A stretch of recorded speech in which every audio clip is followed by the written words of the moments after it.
शंकर स्वयं केसरी नंदन कहा गया।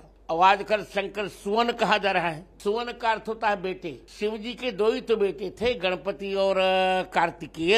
हनुमान जी स्वयं शिव जी बन गए थे, बेटे थोड़े थे शिव जी के। तो अर्थ न जानने के कारण लोग नया नया उसमें जोड़ देते हैं। इसलिए मैंने वहाँ बदलाव में कहीं नहीं रहा हूँ। मैं बार बार, ये बदलाव नहीं है, ये पुरानी प्रतियों का सत्य है और यह बहुत आवश्यक है। संत समाज में जो जिनको पढ़ना लिखना कुछ है नहीं, जिनको कुछ पढ़ना लिखना नहीं, केवल पैसे से लेना देना है, वो क्या समझेंगे इसको। संत का अर्थ होता है जो भारतीय संस्कृति का पूरा बेचता हो। अब मुझको लगभग 1.5 लाख पृष्ठ कंठस्थ हैं भारतीय संस्कृति के। तो आज तो संतों को बस पैसे से ही लेना देना, टका धर्मस टका कर्म टकैव परमं तपः, तो क्या समझेंगे आप बताओ। यहाँ तक कि रामचरितमानस में भी 4200 त्रुटियां की गई पुरानी प्रति को छेड़छाड़ करके। इसे मैंने अलग से संपादन भी रामचरितमानस का किया। कौन सी पंक्ति पे एक पंक्ति बोलिए ना। शंकर सुवन भवानी, शंकर सुवन केसरी नंदन। केसरी नंदन फिर गलत बताया गया है और अभी का बताया गया शंकर स्वयं केसरी नंदन।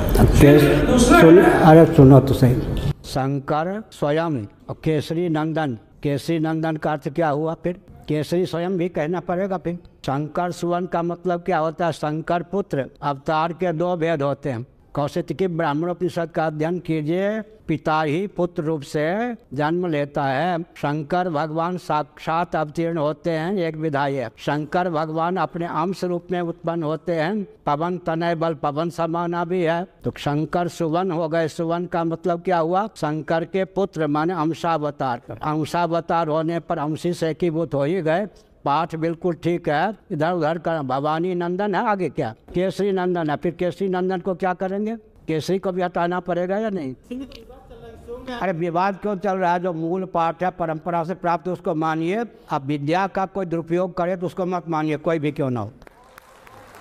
हाँ, कल सुनिए, कल भाजपाई बोलवाएंगे, कोई कांग्रेसी बोलवाएंगे, कोई सपाई होके बोलेगा, कोई बसपाई होके बोलेगा। उनके कहने पर शोधन होगा।